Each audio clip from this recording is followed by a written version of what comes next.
Noam Chomsky is a big deal. Born in 1928, he has spent decades shaping the way we think about language, politics, and society. He's a linguist, which means he studies language, but his work goes far beyond just understanding how we communicate. Chomsky's theories have revolutionized the field of linguistics, particularly with his concept of the universal grammar, which suggests that the ability to learn language is innate to humans. But he's not just any linguist, he's like the Beyoncé of linguists.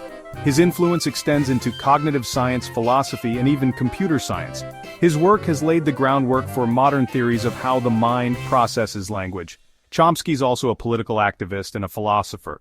He has been a vocal critic of U.S. foreign policy and mainstream media, arguing that they often serve the interests of powerful elites rather than the general public. Basically, he's really smart, and he's got a lot to say. His books and lectures cover a wide range of topics, from the intricacies of syntax to the ethics of war. In his book, Problems of Knowledge and Freedom, Chomsky tackles some really big questions. He delves into the nature of human understanding and the structures of power that shape our world.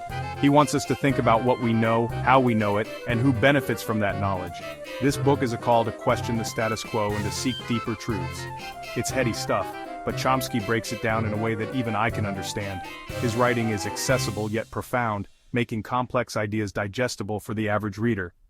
Chomsky wrote this book during the Vietnam War, a time when people were questioning everything. The social and political upheaval of the era provided a backdrop for his critical examination of power and knowledge. This context is important because Chomsky was directly challenging the powers that be. He argued that the war was not just a conflict of arms but a conflict of information and ideology. He wanted people to see how knowledge, or the lack of it, was being used to justify a war. Chomsky's work encourages us to be critical thinkers, to question authority, and to seek out the truth for ourselves. So what's this book all about? What makes it so compelling and relevant in today's world? In a nutshell, Chomsky argues that knowledge isn't just about facts and figures. It's not merely about accumulating data or memorizing information. It's about power. Who has it? Who controls it? And how does that impact our lives? Chomsky delves deep into the structures of power that shape our understanding of the world. Chomsky believes that institutions, like governments and the media, have a huge influence on what we know and how we think. These entities often act as gatekeepers of information. He argues that they often present a distorted view of reality, one that serves their own interests. This distortion can shape public perception and opinion in significant ways. Yeah, he's not afraid to bite the hand that feeds. Chomsky is known for his critical stance against powerful institutions. Now, this isn't some crazy conspiracy theory. Chomsky's arguments are grounded in thorough research and analysis. Chomsky backs up his claims with loads of examples. He meticulously documents instances where information has been manipulated. He talks about how governments use propaganda to manipulate public opinion. This isn't just a modern phenomenon. It's been happening for decades. He also points out how the media often focuses on certain stories while ignoring others, shaping our understanding of the world. By selectively highlighting specific events, the media can influence what we perceive as important or trivial. Problems of Knowledge and Freedom challenges us to think critically about the information we consume. It urges us to question the sources and motivations behind the knowledge presented to us. By understanding the dynamics of power and knowledge, we can become more informed and engaged citizens. Chomsky's work is a call to action for intellectual independence and critical thinking. For Chomsky, knowledge is power. This isn't some groundbreaking revelation, we've all heard that before.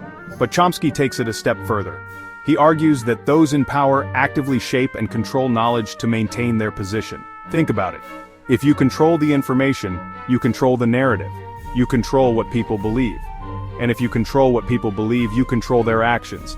It's like that old saying, if you're not outraged, you're not paying attention. Chomsky believes that true freedom comes from questioning everything. Don't just accept what you're told, think critically, do your own research, challenge the status quo. That's how you break free from the shackles of ignorance. This is where things get really interesting. Chomsky argues that our much-cherished free will is, in many ways, an illusion. He believes that our thoughts, beliefs, and actions are heavily influenced by external forces, many of which we're not even aware of. Now, he's not saying we're robots or anything. But he is suggesting that our choices are often shaped by unconscious biases, societal norms, and the information we're exposed to. We like to think we're making our own decisions, but are we really? Or are we just products of our environment? Section 5, Challenging the Status Quo. One of the main things Chomsky wants us to do is question everything. Don't just accept the way things are because that's how they've always been. Challenge the status quo. Demand better. He believes that societal structures often serve the interests of the powerful at the expense of the powerless. He points to things like income inequality, systemic racism, and the erosion of democracy as evidence of this. Chomsky argues that these problems won't fix themselves. We need to be actively engaged in challenging the systems that perpetuate them. Section 6. Manufacturing consent. Media's role in shaping knowledge. Chomsky's particularly critical of the media. He believes that the media plays a crucial role in manufacturing consent, that is, they often present a biased view of the world that serves the interests of the powerful. He argues that the media often focuses on stories that generate fear, outrage, or amusement, while ignoring more important issues that require critical thinking and nuanced analysis. This creates a public that's easily manipulated and distracted from the real issues facing society. Section 7. The importance of critical thinking. So what can we do about all this? Chomsky's answer is simple. Think critically. Don't just accept everything you read, see, or hear. Question your assumptions. Seek out alternative perspectives. Engage in respectful dialogue with people who hold different views. He believes that education is key. We need to teach people how to think critically from a young age. We need to equip them with the tools to navigate the complexities of the world and to challenge injustice wherever they see it. Section 8. Brooke YB meets Noam Chomsky. A hypothetical conversation. Imagine, if you will, a conversation between Noam Chomsky and rapper Brooke YB. Picture them sitting across from each other, perhaps in a cozy cafe or a quiet study, surrounded by books and notes. The air is thick with anticipation as these two minds prepare to delve into a deep and meaningful dialogue. Brooke, with his insightful lyrics and social commentary, engaging with Chomsky's ideas about knowledge, power, and social change. Brooke's music often touches on themes of inequality, justice, and the struggles of everyday life, making him a perfect conversational partner for Chomsky, whose work has long explored the structures of power and the importance of dissent. It would be a meeting of minds, a clash of generations, and a testament to the enduring power of ideas. The generational gap between them would only serve to enrich their conversation, as they bring different experiences and perspectives to the table.